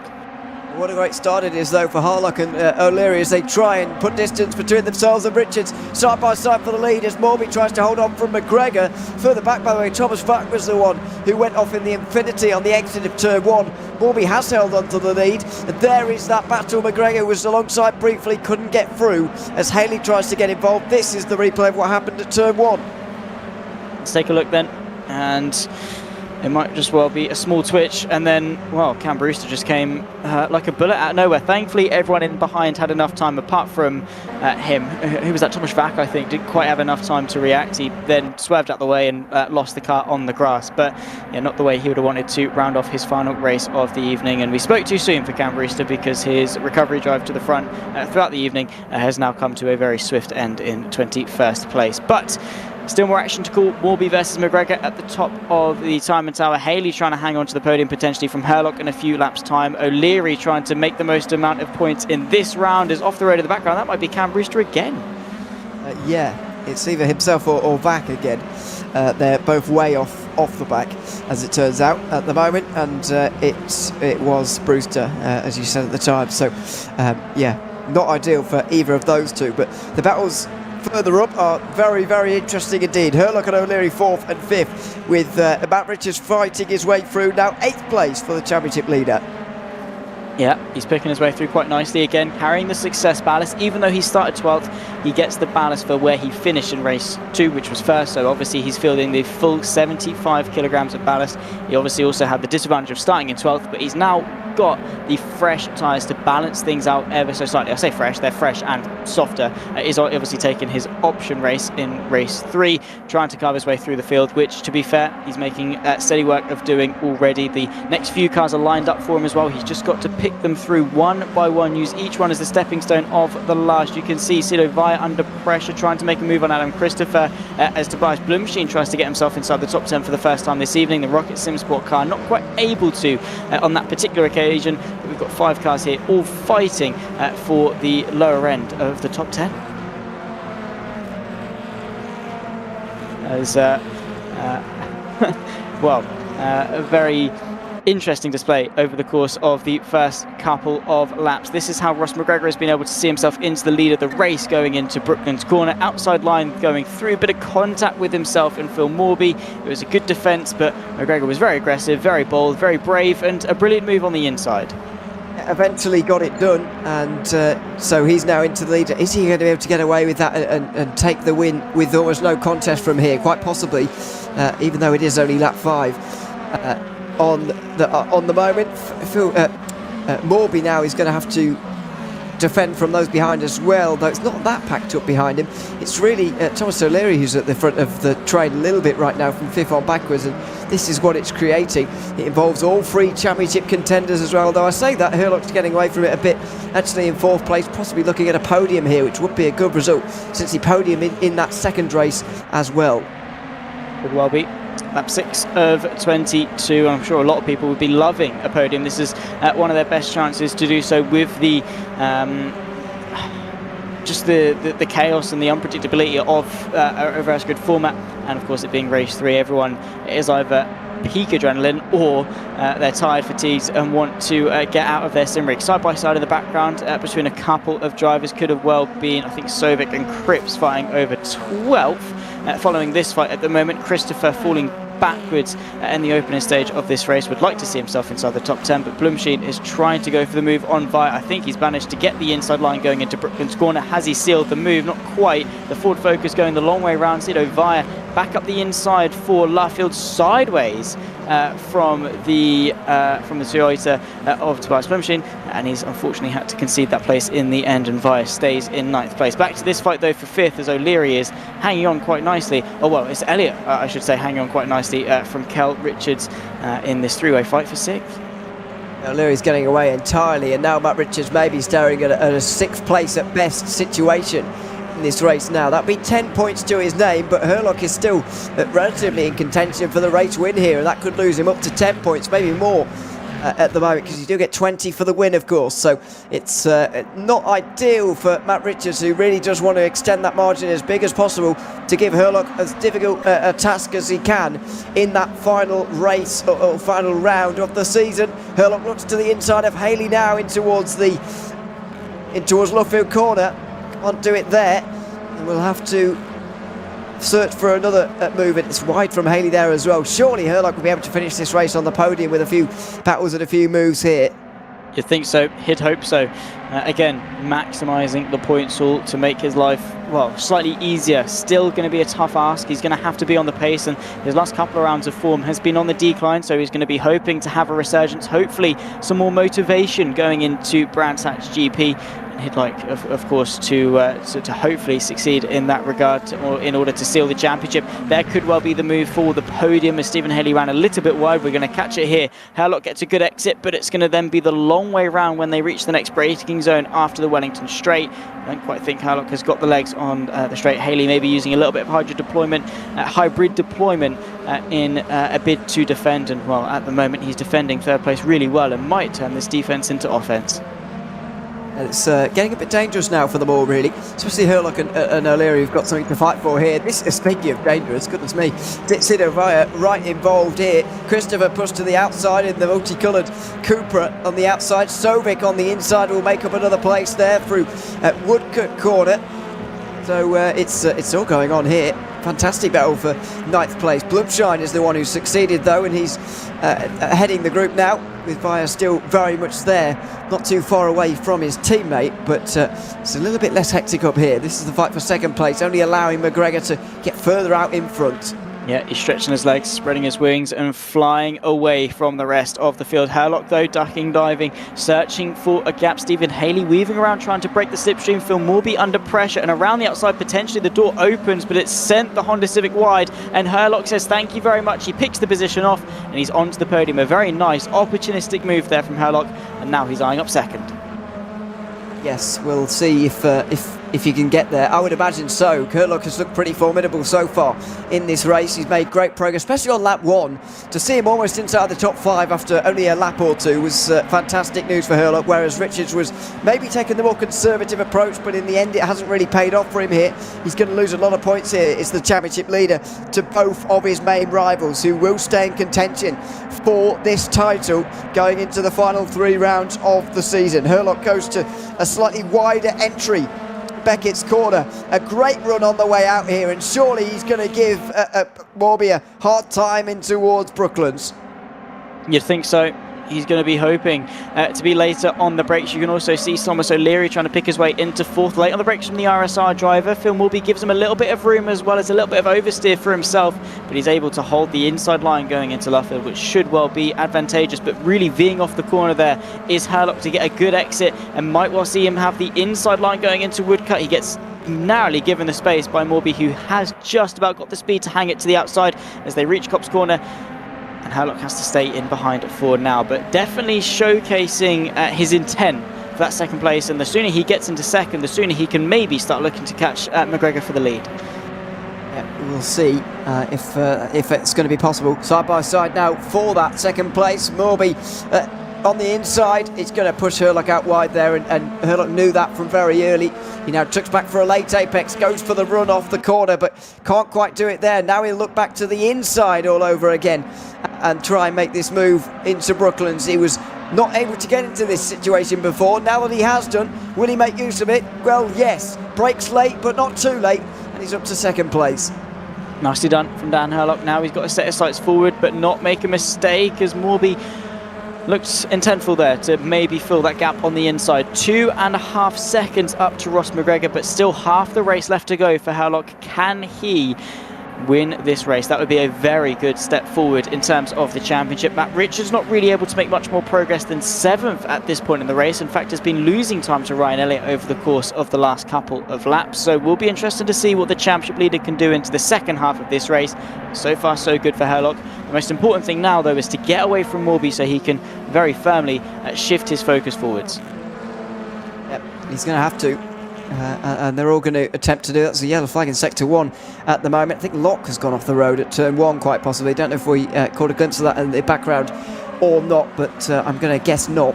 As we go over the halfway mark in this race, Herlock's definitely pushing. I think that was a bit of a lock-up from him in towards Brooklands, and still 10 laps to go here. Maybe this isn't over just yet. Maybe not. I still think, never say never. Yeah, it's the VMO TCUK. Let's not beat around the bush. These guys are full of surprises. Always a curveball to be thrown. 10 laps left to go, though, as we say at the line. McGregor from Herlock, Morby, Haley and O'Leary, the top 5, with Elliott, Richards, Kell, Blumshed and Via rounding off the top 10. And so far, race 3 has been a brilliant display of racing action. Great respect given, but so far quite a dispersed crowd in terms of the action. I mean, we've got a quite congested fight behind Phil Morby with Haley, O'Leary, Elliott. But that's a fairly stagnant battle, at least for now. We're hoping for maybe a catalyst to kickstart the action there. It would only probably take one mistake or one move to see everyone get involved. But Herlock, I mean, he's chipped away half a second to McGregor. It's more than on. It is. if you think about it, you cut it down as well with 9 laps to go. I mean, it's not actually that many tenths of a second per lap. Now, I know it isn't easy to make up time here. There aren't many corners and the track isn't very long. But even so, when you cut it down like that into small pieces, it's actually not an impossible ask, Herlock, to get here. But I think McGregor's going to have a bit too much. I think he will be able to hold on to this, but you just never know. Herlock may set his sights on a bit of a fastest lap charge, because that would get him an extra point. And of course, it might cut down the gap to McGregor as well, if he goes for that fastest lap. So let's see if that transpires. But yeah, it's 2 seconds at the moment.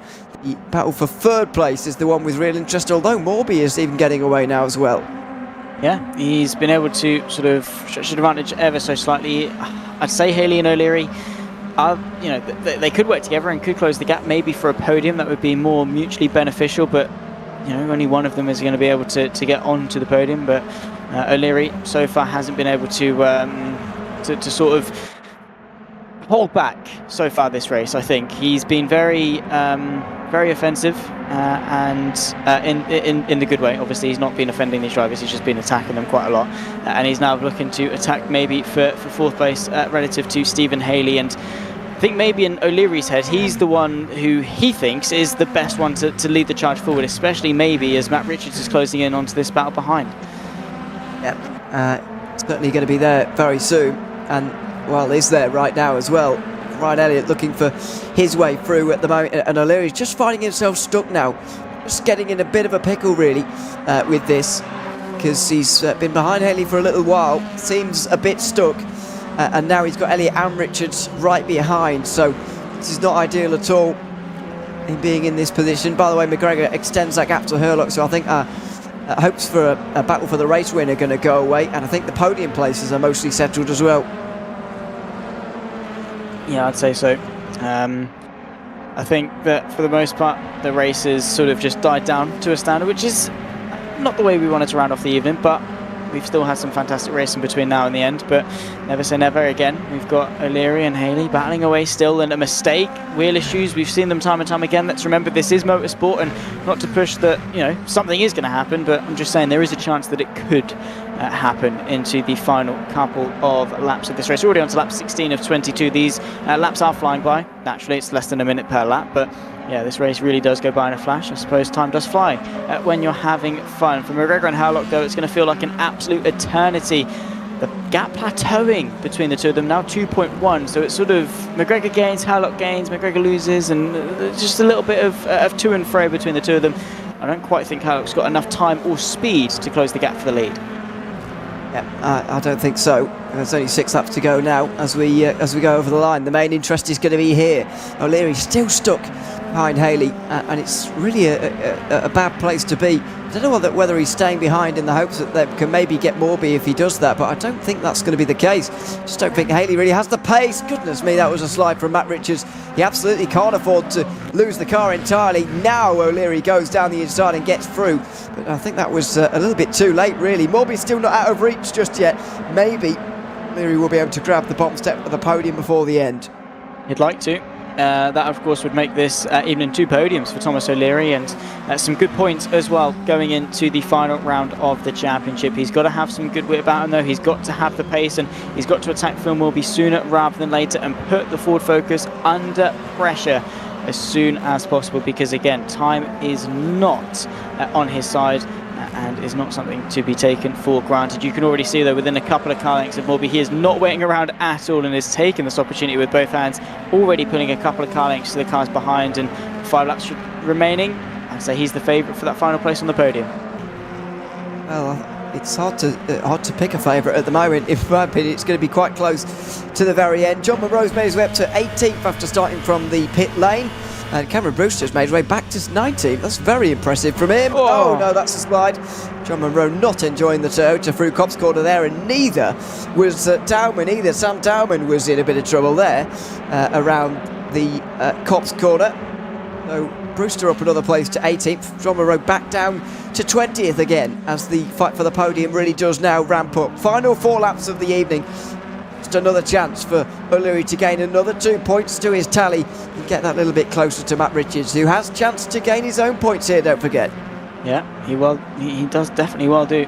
Well, I'm sure it's not quite the 450th race send-off that he'd have liked being in 7th, but he's still got to manage to get a win on the 450th race week sort of evening, so at least there's that, I suppose. But still opportunities for him to move forwards, of course, especially if anything happens in front. This is the move potentially for the podium, though. Thomas O'Leary, after a good exit out of Copse Corner, has the outside for Maggots, but going into the braking zone, it's not quite materialised itself into the inside line that it potentially could have been. I think more just setting himself up for this run right here, hoping to take a slightly tighter line and get a better exit compared to the Ford Focus ahead of him of Phil Morby. Thomas O'Leary, a little bit of hybrid deployment, could see him take to the inside. We know he's not at all scared to press late on that brake pedal, but no movements as of yet to round off lap 19. But he's only got a few more opportunities left to go. He's got to take one of them. Yep, he does. So very close to the back of Morby. It's Thomas O'Leary here. He's attempting to make his way through. At the moment, it's not been possible. Still plenty of time though. Will there be a chance here towards Copse Corner? You just see him showing the nose of half of the car, but not the other half, and not putting off Morby either. So he'll stay behind again. Morby goes wide through Copse though, and it's only inviting more pressure. It is, and it's not pressure that he would be welcome to see again. He fights with O'Leary, Haley, Elliott, Richards, potentially even Dan Kell all get involved. I'd say a bit of a stretch because there's only a few laps left to go, but that could happen if they fight too hard. But again, it's a podium place. You don't want to let him through. You want to fight it tooth and nail. And, well, it's third or nothing potentially for Phil Morby, who's wide going into Brooklands. A bit of a slide, but it's actually not been too bad in the end. But there is Thomas O'Leary still giving it a good go around the outside as we start the penultimate lap of the final race of this evening. O'Leary with a good exit, but Phil Morby still doing a decent job at keeping him at bay. Is a very good job. In fact, still a long way to go in terms of, well, I know it's not a long way to go, but it will feel like it for Morby right now, because that was a good line through turn 1 for O'Leary. Oh, very nearly got to the inside as well, very nearly got that overlap, couldn't quite do it. Now will there be one on the outside? Yes, just about. Now he's pushed Morby offline. He won't go all the way around the outside here, but he will come back to the inside. Fairly difficult to do in the Honda, but will he get the traction off the corner? Yes, he certainly will. The fact that we can't see Morby is a good thing, because it means he's alongside down the Wellington straight. The two weave around, and Morby does have his nose in front on the way in. Beautifully done. He takes the racing line and he stays in third. One more lap left to go here at Silverstone, and the fight for the podium is coming down to the wire. O'Leary wants it dearly. Morby, after getting that reverse grid pole, would like to seal the deal in terms of a podium. Fights up and down as well. We cut to this fight a little bit further down as Matt Chagrin goes wide and opens the door for Willis to potentially have a little bit of a look, and picks his way through, and Chagrin goes a little bit wide on the exit as well. But starting the final lap, here's the fight for the podium. Only a couple more corners left to go essentially in this race. Alongside now, looking for the inside is only a bit knows he can't get there, and Bloomshine's got off the road as well. Seemingly a DNF on this one. Not ideal at all. Final chance now for O'Leary. It's not looking like it's going to happen. Wasn't even alongside it towards Brooklands on that penultimate lap, so surely it won't be any different on the final one. The Honda with good legs on the Wellington straight, and now it looks like O'Leary's going to run out of laps to make this move. I think so. Unless he has an absolute miracle of a run through Luffield, it's not quite going to be enough. But to the front, Ross McGregor for Rocket Sim Sport has made the most of the reverse grid of race 3. He comes across the line to win in Silverstone. Beautiful display from the Toyota driver. It's Dan Herlock in second, making some good points, but a side-by-side run to the line. Is it going to be Morby? Is it going to be O'Leary? Nothing separating them in the end, and it's Morby that takes the final step on the podium. Only 2/100ths of a second in it, a quarter of a tenth between the two drivers. Absolutely sensational for the final race of this evening. We'll have a quick run through of the final results when we get them in a few moments time. But Ewan, what a way to cap off the evening. Yeah, fantastic race there at the end. O'Leary couldn't find his way through on Morby, and so only reduces his margin to Richards to 52.5 points by my calculations. But Herlock is now only 33.5 points away, needing 34 at the final round to take the title. Ross McGregor taking victory of race 3 with Dan Hurlock, as we say, making a very important step onto the podium in second. Phil Morby, after a hard-fought fight with Thomas O'Leary, takes third, with O'Leary in behind in fourth. Stephen Haley rounds off the top 5 with Ryan Elliott and Matt Richards on his 450th race in 7th. Dan Cowell, Scott Sovic and Callum Wilson round off the top 10 for Richards and Co Racing. A double top 10 for them in the final race. Also in race 2 sees them seal the deal in terms of the team's championship. They could not be caught going into Brands Hatch, so a big congratulations to them. Will they seal? Both, with Matt Richards a few points ahead going into the final round. Cito Vaya in behind, Callum Cripps as well, just in 11th, with Adam Christopher, Matt Shergwin and Ben Willis, the final point scorer of race 3. Cam Brewster in 16th, with John Munro, Sam Dowman, Matt Allington and Thomas Vack, the top 20. And in behind that, I believe, the 2 DNFs of Tobias Blumstein and Adam Locke. Ewan, all 3 races were just full of successes, and I think the perfect setup going into the final round. I think all eyes are on both Dan Hurlock and Thomas O'Leary. I think so, and I think they're the only ones who can still win the title from here. 4th on the way into today was Callum Cripps, and finished behind Richards multiple times tonight. So at the final round at Brands Hatch GP, it's going to be about those two, as Matt Richards has signed off here from the TCUK Championship and sim racing in general with his 450th race here in this series. Hurlock needing 34 points to take the title. That's right in the balance as well. It's right in sort of, to be honest, I would give him a 50-50 chance of getting there as well. It's right in the balance for me as to whether he can get there or not. Can't wait to find out. Yes, well, we'll wait for a couple of drivers just to have a quick cool down. They'll hopefully come and join us in the broadcast waiting room and we'll have a quick chat just to cap off the evening. But yes, in a couple of weeks' time, that long list of tracks that will all become greyed out, and all eyes are on our second visit to Brands Hatch for this season. We've got a couple of drivers in the broadcast waiting room, so we'll grab them in obviously when we can. We've got John Munro, Phil Morby and Ross McGregor. I suppose we can start with John Munro. A good start to the evening for you, John. Obviously that fantastic battle you had with Dan Curl over the course of race 1, but it seemed that it peaked a little bit too early, and race 2 and 3 could have been better. It did indeed, yeah. I think, yeah, race 1 was really good. Dan had a little bit more pace than me. He was really, really dialed in this week. So I was just basically stealing his toe and staying in behind him and just trying to, use the draft to keep myself in a position to fight. And then penultimate lap, I finally kind of made my move, but just couldn't quite get it done. So I had to slot back in behind him and defend P2. But honestly, really happy with that result because Dan had the pace, so that was it. And then, and unfortunately, actually, in race 1, Ross suffered a weird glitch where he got a drive-through for nothing, so that was a bit of a shame for the team. But then in race 2, yeah, I was hanging on in 3rd place, just made one small mistake, missed an apex, and when you get out the train at this place, when you've got, 2nd position weight, it's just impossible, and I just dropped way down to, I think, about 7th after that one mistake, just losing a position every corner, and then I got pushed off, and yeah, just, as you say, didn't go so well from that point onwards. And then race 3, it actually, with all the restarts and everything, going constantly back from warm-up to warm-up, I actually didn't realise that the race was the race was loading in, so I just heard all the cars going, and then I just said to Ross and Toby, I was like, oh, is the race started? And then, yeah, it had. So, yeah, that was it. Started from the pit lane, and had a really good fun battle with the guys towards the back, but obviously just didn't make up as many places. But yeah, for the team, it was a decent night. 2nd for me in race 1, a win for Ross late on, and Toby would have had a good race 3, but literally had a game crash in the last lap. So, yeah, one of those mixed nights, but it's been enjoyable.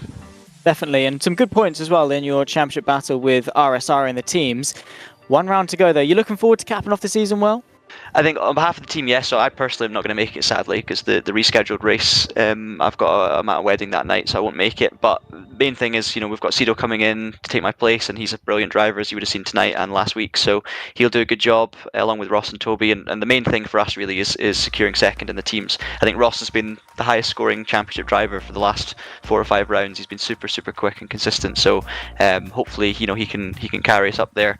But yeah, just because it's my last race, just want to say thanks to all you guys for the broadcast. It's been brilliant fun to watch back all season. Really appreciate it, and yeah, thanks to everyone I've raced against, because it has been a lot of fun. I've been pretty terrible this season. I'd not felt great with the car, not at the best pace, and nowhere near as many victories as last year, but it has been good fun battling everyone. So yeah, just want to say thanks. Awesome stuff. Well, it's been a pleasure to have your company in the commentary booth, and hopefully we see you back if/when we go again for next season. Thank you for joining us, John, and well, I'm sure you'll be wishing your teammates the best luck in Brands Hatch from the sidelines. Absolutely, yeah. Thanks, guys. Thank you very much. John Monroe, second place in the evening in race 1, but unfortunately that was the best he could muster. Next up, we'll take a chat with Ross McGregor next in the interview room. And Ross, not a bad way to round off the evening, it must be said.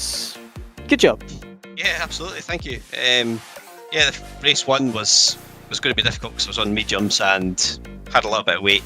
So I was drifting backwards, like down to 7th or 8th or something like that. And then I just got into a wee sort of, I got kind of barsed off at turn 1, which is fine because I was able to kind of keep the position.